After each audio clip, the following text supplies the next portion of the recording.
सुप्रभात आप सभी को। अभी आप लोगों ने गुब्बारे पर चीता नामक पाठ का पहला भाग पढ़ा। इसमें आपने यह जाना कि कैसे बलदेव नाम का विद्यार्थी विद्यालय में अपने हेडमास्टर से छुट्टी न मिलने के बाद भी सर्कस को देखने के लिए चला जाता है।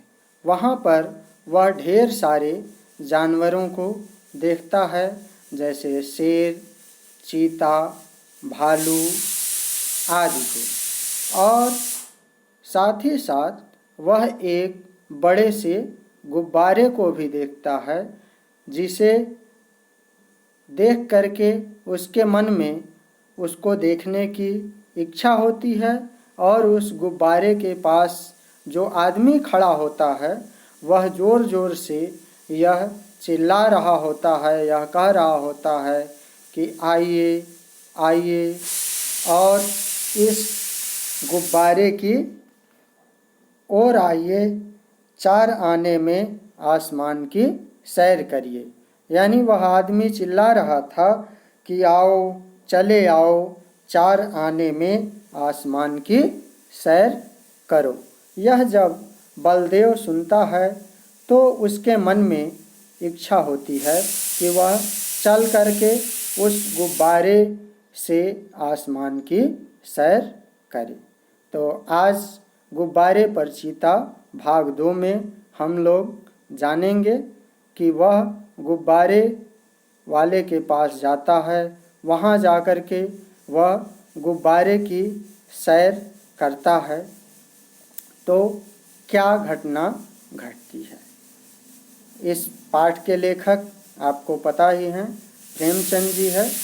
किसी भी पाठ को पढ़ने से पहले 1-2 चीज़ों का जानना हमारे लिए ज़रूरी होता है, जैसे पाठ का नाम क्या है, पाठ के लेखक कौन हैं और इस पाठ का उद्देश्य क्या है, लिखने का उद्देश्य क्या है। तो पाठ के लेखक प्रेमचंद जी हैं। तो आइए हम लोग प्रारंभ करते हैं कहानी को, जहाँ से हम लोगों ने पहला भाग समाप्त किया था। बलदेव गुब्बारे वाले के पास जाता है, जो ज़ोर ज़ोर से चिल्ला रहा है कि आओ, चले आओ, 4 आने में आसमान की सैर करो। आइए प्रारंभ करते हैं। अभी वह उसी तरफ देख रहा था कि अचानक शोर सुनकर वह चौंक पड़ा। अभी बलदेव उस गुब्बारे की ओर देख रहा था, तभी एकाएक शोर को सुन करके वह चौंक पड़ा। फिर पीछे देखा तो मारे डर के उसका दिल कांप उठा। फिर उसने पीछे देखा तो डर के मारे उसका जो दिल था, उसका जो हृदय था, वो कांप उठा। वही चीता न जाने किस तरह पिंजरे से निकल करके उसकी तरफ दौड़ा चला आ रहा था। जिस पिंजरे को उसने देखा था कि उसमें चीता बंद है, और उसे सभी पशुओं में चीता ही थोड़ा स्वस्थ और तंदुरुस्त दिखाई दिया था न। वह क्या देखता है कि वह चीता पिंजरे से बाहर निकल करके उसकी ओर चला आ रहा है, दौड़ा आ रहा है। बलदेव जान लेकर भागा। बलदेव जान लेकर भागना मतलब तेजी से भागना, अपनी जान बचा करके किसी तरह से तेजी से भागना। वह तेजी से भागा। इतने में और एक और तमाशा हुआ। वह तेजी से भागा था कि तभी एक और तमाशा हुआ। इधर से चीता गुब्बारे की तरफ दौड़ा। चीता किधर दौड़ा? गुब्बारे की ओर दौड़ा, जिधर बलदेव दौड़ रहा था। जो आदमी गुब्बारे की रस्सी पकड़े हुए था, वह चीते को अपनी तरफ आता देख बेतहाशा भागा, और जो आदमी गुब्बारे की रस्सी को पकड़ करके खड़ा था, वह आदमी चीते को देख करके भाग खड़ा हुआ। यानी जब उसने चीते को अपनी ओर आता देखा तो वह भी गुब्बारे की रस्सी को छोड़ करके भाग खड़ा हुआ। बलदेव को और कुछ न सूझा तो वह झट से गुब्बारे पर चढ़ गया। बलदेव को कुछ नहीं सूझा कि वह कहाँ जाए, क्या करे, तो वह झट से गुब्बारे पर चढ़ गया। चीता भी शायद उसे पकड़ने के लिए कूदकर गुब्बारे पर जा पहुंचा, और जो चीता था पिंजरे से बाहर निकल करके बलदेव की ओर आया। उसने भी बलदेव को पकड़ने के लिए कूद करके गुब्बारे पर पहुंच गया, यानी वह भी कूद करके गुब्बारे पर पहुंच गया बलदेव को पकड़ने के लिए। गुब्बारे की रस्सी छोड़कर तो वह आदमी पहले ही भाग गया था, और मैंने बताया कि जो आदमी गुब्बारे की रस्सी पकड़े हुए था वो भी चीता को देख करके पहले ही भाग गया था। तो अब क्या हुआ, गुब्बारा उड़ने के लिए बिल्कुल तैयार था। अब गुब्बारा उड़ने के लिए बिल्कुल तैयार था। रस्सी छूटते ही वह ऊपर उठा। रस्सी के छूटने के साथ साथ ही गुब्बारा ऊपर की ओर उठा। बलदेव और चीता दोनों ऊपर उठ गए, क्योंकि बलदेव गुब्बारे में बैठ ही गया था और बलदेव को पकड़ने के लिए चीता भी उस पर कूद पड़ा था गुब्बारे के ऊपर। अब दोनों ऊपर उठ गए, यानी दोनों लोग गुब्बारे की सहायता से ऊपर उठते चले गए आसमान में। बात की बात में गुब्बारा ताड़ के बराबर जा पहुंचा, और बात की बात मतलब थोड़े ही समय में गुब्बारा ताड़ के बराबर, यानी ताड़ नाम का एक पेड़ होता है जो सामान्य रूप से काफ़ी ऊंचा होता है, लगभग 30-40 मीटर का होता है। तो देखते ही देखते गुब्बारा चीता और बलदेव दोनों को लेकर के ताड़ की बराबर ऊंचाई पर पहुंच गया। बलदेव ने एक बार नीचे देखा तो लोग चिल्ला चिल्ला कर उसे बचाने के उपाय बतलाने लगे। बलदेव ने एक बार नीचे देखा तो लोग चिल्ला चिल्ला करके बलदेव को बचने के लिए उपाय बता रहे थे कि ऐसे करो, ऐसे करो, इस तरह से तुम बच सकते हो।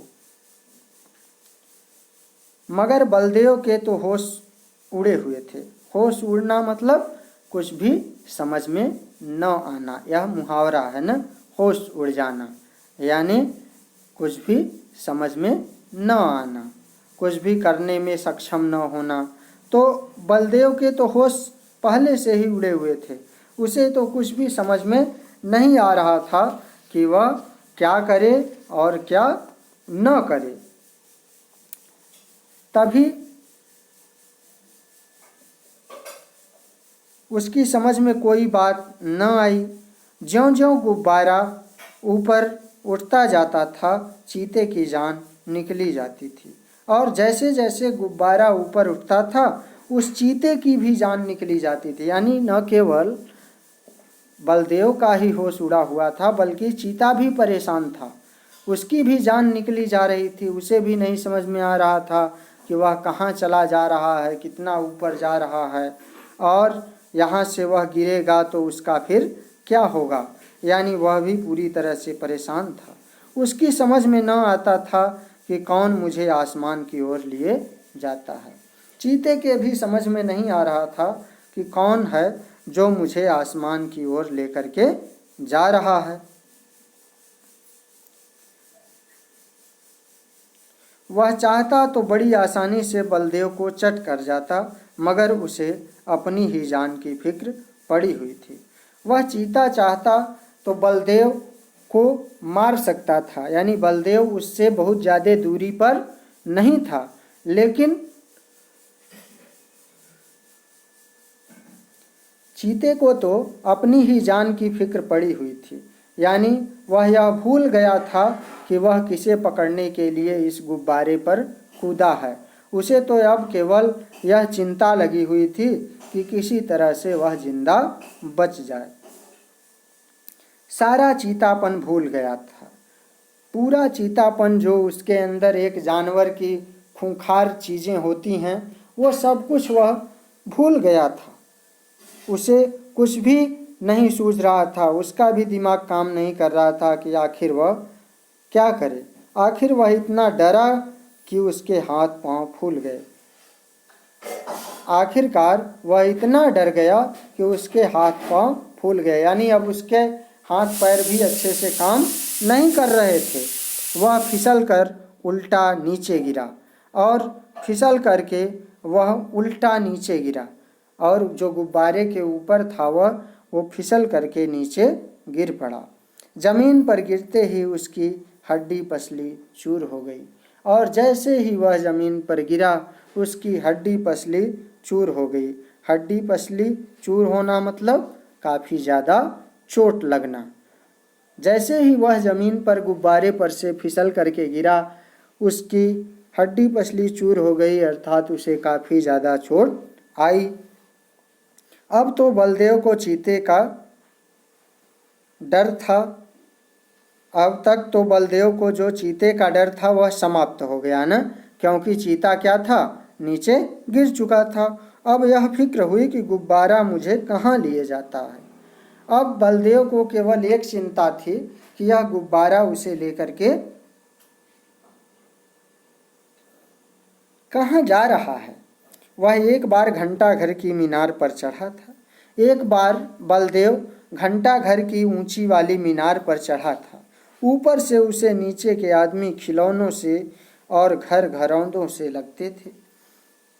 जब वह मीनार पर चढ़ा था तो वहाँ से जो नीचे के आदमी चल रहे थे ना, वो खिलौनों जैसे दिखाई दे रहे थे और जो घर थे वो ऐसे लग रहे थे जैसे खेलने के लिए किसी ने घरौंदा बना दिया हो, यानी छोटे छोटे घर बना दिया हो। इतने छोटे सब कुछ वहाँ से दिखाई दे रहे थे, मगर इस वक्त वह उससे कई गुना ऊंचा था।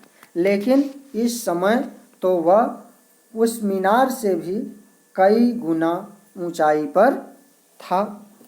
एकाएक उसे एक बात याद आ गई। एकाएक उसे एक बात याद आई। उसने किसी किताब में पढ़ा था कि गुब्बारे का मुंह खोल देने से गैस निकल जाती है। एकाएक उसके दिमाग में एक बात आई कि अगर गुब्बारे का मुंह खोल दें तो पूरी गैस निकल आती है, मगर उसे यह न मालूम था कि मुंह बहुत धीरे से खोलना चाहिए। लेकिन उसे यह नहीं पता था कि मुंह धीरे धीरे खोलना चाहिए। उसने एकदम उसका मुंह खोल दिया। उसने अचानक से पूरे गुब्बारे का मुंह खोल दिया और गुब्बारा बड़े ज़ोर से गिरने लगा। जब वह ज़मीन से थोड़ी ऊंचाई पर आ गया तो उसने नीचे की तरफ देखा, दरिया बह रहा था। जब गुब्बारा ज़मीन के काफ़ी नज़दीक आ गया तो उसने देखा कि एक दरिया यानी झील सा वहाँ पर था, दरिया था, बह रहा था। फिर तो वह रस्सी छोड़कर दरिया में कूद पड़ा और फिर वह रस्सी को छोड़ करके उस दरिया यानी नदी में कूद पड़ा और तैर करके बाहर निकल आया। इस तरह से किसी प्रकार बलदेव की जान बची।